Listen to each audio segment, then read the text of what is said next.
Ya boleewwan kiyyaa yaadeera dubartii.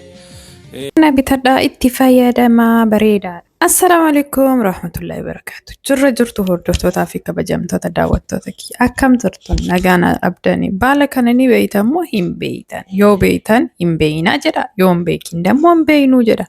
Waan gaarii, waan bareedaa, waan mataa kennaaf haala bareedaa ta'een yookaan immoo bifa bareedaa akka nuuf kennu mataa kennaaf itti fayyadamna. Bagduunisiin kun hedduu bareedaadha. Dhugaa isinitti himuuf akka shaayiitiitti illee yoo dhugdan akka zayitii waliin illee maktaniitiin yoo dibatan bishaan isaallee danfistanii mataa keessan yoo ka fayyadamtan taane haala gaariidhaan akka isiniif mijatu isiniin agarsiisa.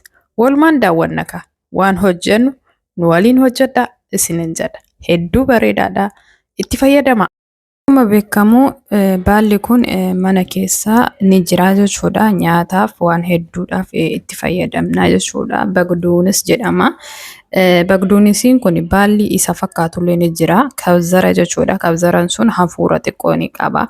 Inni kun garuu hafuura hin qabu jechuudha. Akkamitti itti fayyadamna? Haala kamiin itti fayyadamna jechuun keessan waan hin oolle mataa bareechisuuf, dheeressuuf yookaan immoo akka inni mataan calalaqu yookaan immoo akka mataan laafu ni godha jechuudha. Hedduu bareedaadha jechuudha. Waan kana hedduu itti fayyadama nyaataaf illee nyaatani jechuudha. Bagduunisii isaa kana baala isii ciccirannee eega cicciranneen booda jechuudha. Waan kallaaxaa yookaan immoo itti daakunutti godhanna. Achiin booda zayitii waan barbaadan jechuudha. Zayitii zayituunii ta'uu danda'a. Zayitii mataatti fayyadamuu ta'uu danda'a.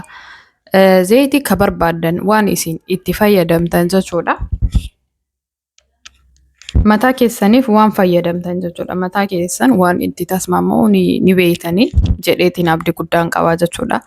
Isa san haga bagduunisiin keessan baay'inni isaa yookaan immoo haga isin dalaguu barbaadan jechuudha. Zayitii maxanii isaa laaltanii itti gootanii waliin hin daaktan. Daaktan jechuudha. Kallaaxaa keessa gootanii daaktanii sirriitti jechuudha. Bagduunisiin isaa sun zayitii waliin sirriitti daakamuu qaba. Akkasumas haala bareedaa kanaan itti fayyadamuu hin dandeettan. Baalli kun waan hedduuf ni fayyada jechuudha. Maaliif dhugaatii akka shaayiitiitti illee danfisanii dhuguu hin danda'ani. Kalee ni qulqulleessiti. Dadhabbii qaama keenyaallee ni hir'isti jechuudha. Akkaan dhiigni keenya dalagu sirriitti godhaa jechuudha. Onneen keenya akka hin dadhabne waan akkanaatiin illee ni fayyaddi jechuudha.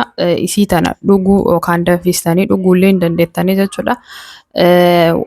Faayidaan isii hedduudha. Kana jee isinii ibsuu hin danda'u. Ani har'a faayidaa mataa yookaan immoo rifeensa keenyaa jechuudha. Haala bareedaa ta'een akka isin fidduuf isinitti agarsiisuuf dhufe.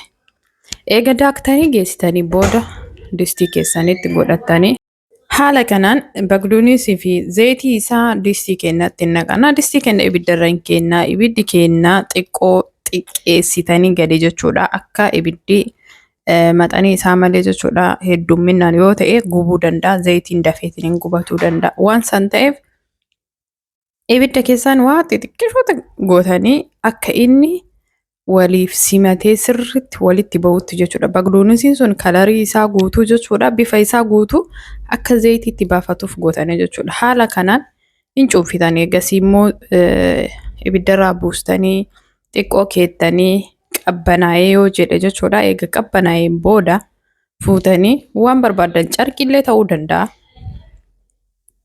Masfaayaa ta'uu danda'a. Waan ittiin dhibbiibamtan jechuudha. Haala kanaan hin dhibbiibtan. Kaan hin darbitanii kaan immoo jala zayitii isaa hin fudhattanii jechuudha. Haala bareedaa kanaan akkuma agartan kalariin isaa ka bagduunis akkuma jiruun itti ba'ee jira jechuudha. Bagduunisiin isaa akka jiruun kalariin isaa isa bulee jechuudha. Akkuma jiruun zayitii wajjin wal simatee jira. Haala kanaan jechuudha. Akkuma agartan kana hedduu bareedaadha. Hedduu namatti tola.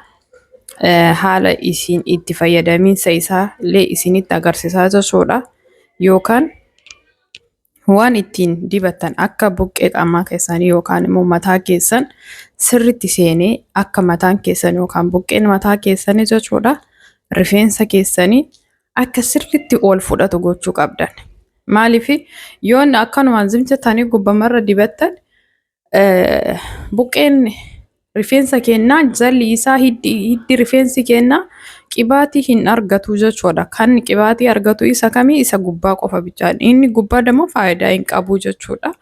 Inni jalaa inni buqqee jechuudha. Kan rifeensi itti ba'u jechuudha. Gara jalaatiin hidda isaa san obaasuu qabdanii jechuudha. Akkuma maaliif muka tokko yoo obaastan gubbaa mukaati miti. Gubbaan mukaa akka inni hin qoshooshne yookaan immoo akka inni calalaqu yookaan akka inni bareeduuf bishaan itti facaasan malee inni irra caala ka barbaadu maal inni jala isaati hidda isaati jechuudha. Hidda mataa keenyaa santuu qibaatii barbaada jechuudha. Saniifuu hidda mataa keenyaa akkaataa itti fayyadamnu jechuudha. Haala bareedaadhaan itti fayyadamuu qabdan jechuudha. Kunoo akkuma agartan jechuudha waan kanatti naqadhee jira. Zayitii kana itti naqadhaa achiin booda itti fayyadamaa jechuudha.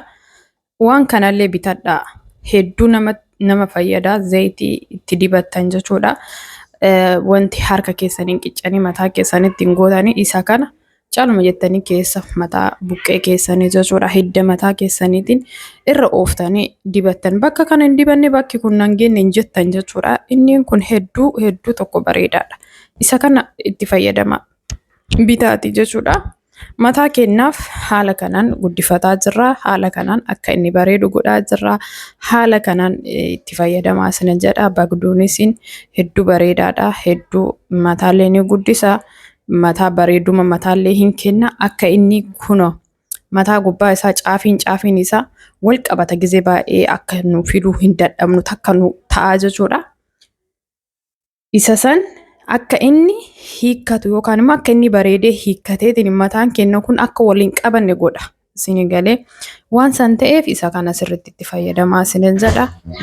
Waan haga ammaa isin dhiyeessu jechuudha viidiyoo kiyya keessatti irra deddeebiidhaan itti fayyadamaatiin waxxeetii isaa yookaan immoo mataa keessan irratti arguu dandeettanii jechuudha. Mataan keessan bareedee walqixa ta'ee jechuudha.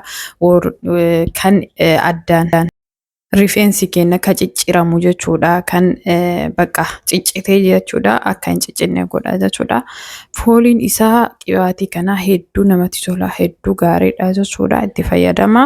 Ka kanaan durallee hojjedhee hin jira jechuudha. Haala itti barbaadanii isaa barbaadanii jijjiirtanii itti fayyadamuu hin dagatinaa isinin jedha. Yoo isinitti tole like, subscribe naa godha. Koomentii keessan naaf kaa'aa waan barbaadan isinii dalaguuf ajajamtuudha.